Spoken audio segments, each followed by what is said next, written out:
So the grid for race one. On pole position from New Zealand, James Munro. Alongside him, Shtorst of the Netherlands. Then it's Oredzef and Damon Leach, also of New Zealand.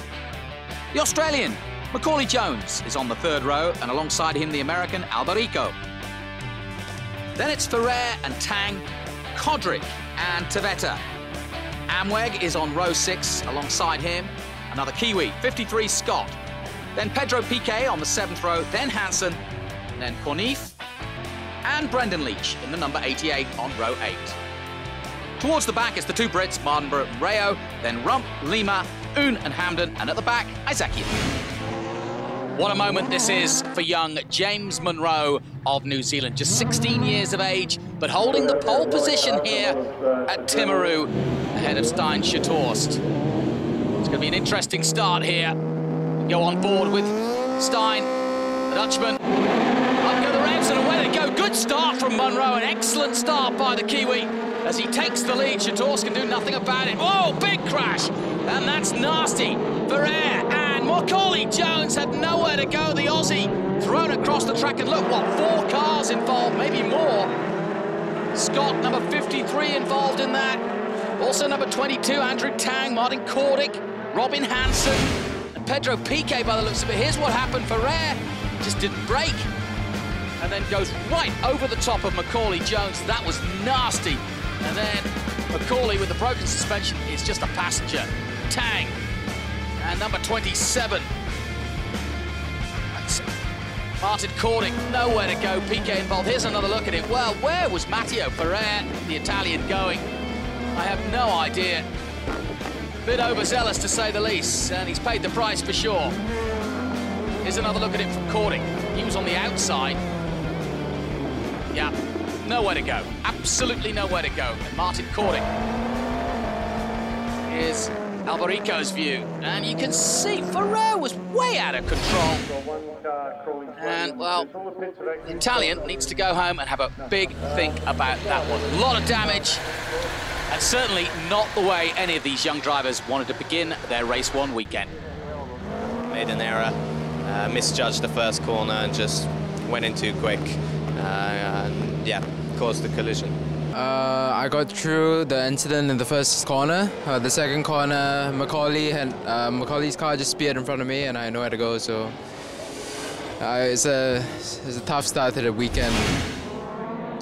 Back for the restart then, and once again, James Munro will lead Stijn Shtorst. Shtorst, though, already as they cross the line, going up to 4th, 5th gear, down to just over 100k as they go through the right-left. And a good start from Munro. Shtorst looking to the inside. More damage at the back. A nose cone going off here. That looks like it's Levin Amweg, the Swiss driver, in the number 56 car, whose nose cone has been lost in that incident. Meanwhile, back at the front, yeah, you can see back there, midfield, he can hardly see, no vision whatsoever. That's very, very scary indeed. In the 56, he can just see to the left. That's why he's leaning that way. And he'll try and nurse that back to the pits, but really, yeah, well, it's come off now, you can see. And now he's just putting damage. And here's having a look. Coming together with Ryan Tveta, the American. Well, just a racing incident, no real fault there. But as you can see, finally, it flips off and have to go back to the pits for sure. So, drama indeed here at TImaru, but just as you'd expect, a real driver's circuit this. It's narrow, it's tight at the start, and there's always drama. Good battle developing here between Ryan Tveta and Brendan Leach. Leach on the outside in the 88, and just behind them, Jan Mardenborough. And Ryan trying to get on level terms with the Kiwi, but boy, are the Kiwis holding their own against this strong international field. Really, really impressed with Brendan Leach coming in, and of course James Munro leading this race at the moment, the 16-year-old. Tveta can't get through. Mardenborough also in the mix. And the number 23, the Brit. Coming back for his second year, Jan Mardenborough. Actually did Le Mans last year in the LMP2 class. Very impressive indeed. So a little bit of sports car racing, mixed with a little bit of single-seater racing. And Mardenborough looking more and more experienced with every race. They cross the line again here. Everything's starting to settle down as we look at the championship leader from round one, Martin Rump of Estonia. And I think Martin is being sensible. He knows that winning here in the Toyota Racing Series is all about consistency. And that's what his coach and fellow Estonian Stein Pentus, I'm sure, will be advising him as the series continues. In comes the number 41, Robin Hansen of Victory Motor Racing. It's not been an easy start in these first two rounds for the young Swede, and he is just that, very young. One of the rookies here this year, a lot of rookies coming to the series. 14 different countries represented. Really is an impressive field, probably the most impressive we've had in the 10-year history. Jan Mardenborough going through in the number 23, losing a little bit of ground on this battle. Ryan Tveta. Ooh, and very out of shape was Tveta there, and Rump sees an opportunity to get past the American. Very out of shape there, very leery, and it's so easy to lose time, but it's so hard to overtake here. Really got to choose your moment as we go on board with Rump. This is his view. Done a lot of kart racing between 2006 and 2011, and most of these youngsters get their start in karts. Unless you're Jan Mardenborough, of course, and you do it with video games. Incredible story. Coming from the virtual world into the real world. His first race, I saw it here in New Zealand this time last year. Now Rump looking for an opportunity, round the outside perhaps here. Still over 120k through that left-hander. Very fast indeed. But it's so narrow here, you've got to pick your right moment. As we go back with Rump, you can see really there is just one line for Giles Motorsport man.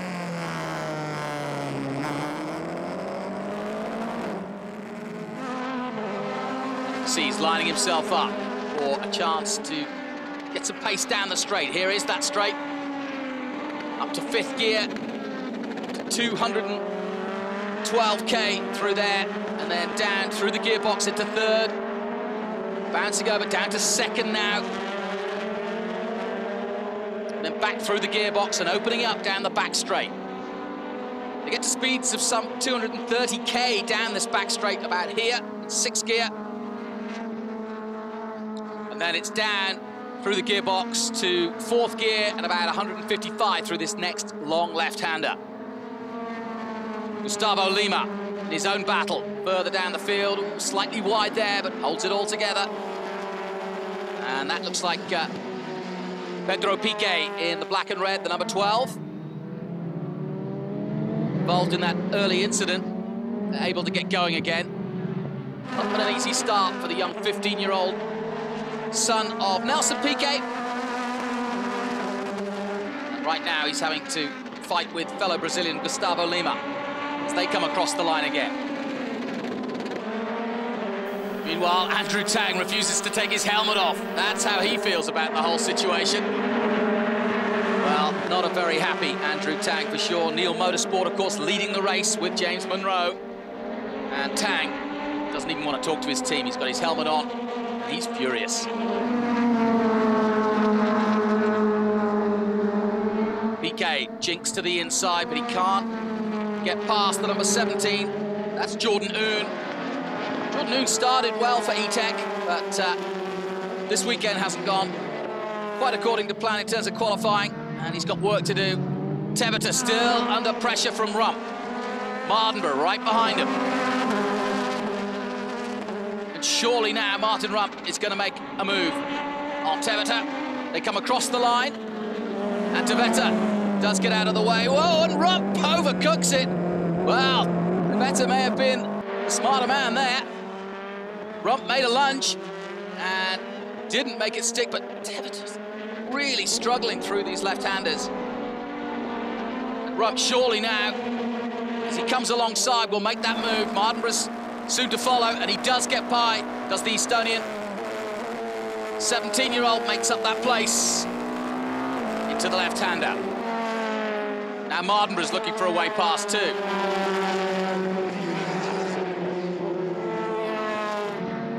$3,000 kilometers in 5 weeks. That's the experience of this Toyota Racing Series. And and the racecraft just improves and improves with each weekend. And talking of improving, in the closing stages, here he comes, James Monroe, just 16 years of age. Neil Motorsport, what a day it's turning out for this youngster from Christchurch. A brilliant performance. He's extended that lead to, what, 4 seconds ahead of Stein Shatours to take the checkered flag. His first victory in the Toyota Racing Series in only his 4th outing. Very, very impressive to beat both the Russian and the Dutchman. Shatours takes 2nd place and Orzov takes 3rd. But well done to James Monroe. Very, very impressive by the Kiwi. And confirmation of those results then. James Monroe with his first victory. Shatours 2nd. Yegor Orzov now moves into the Championship League with that 3rd place. Then it's Leach. Neil Alberico for the USA Scholarship Team. That's his best result of 5th place. Brendan Leach in 6th. Then Martin Rump, Mardenborough, Tebeta, the American, 9th, and Matt Rayo also getting his best result in 10th. Then Lima, Isaacian, Hamden, Oon, Piquet, and Hansen. The rest are DNF. Yeah, it's just unbelievable. Like, I can't believe this has already happened on my second weekend. Like, yeah, I mean, it was a pretty clean race, I'd say. Like, got quite a good start, and then there was obviously a little bit of an incident sort of midfield, and then so I had a safety car restart, and that probably sort of helped me a bit. And then I was just sort of able to just sort of keep building the gap as the race went on. Like, the car just felt so good. Like, the team have done a great job this weekend, and yeah, just can't believe it.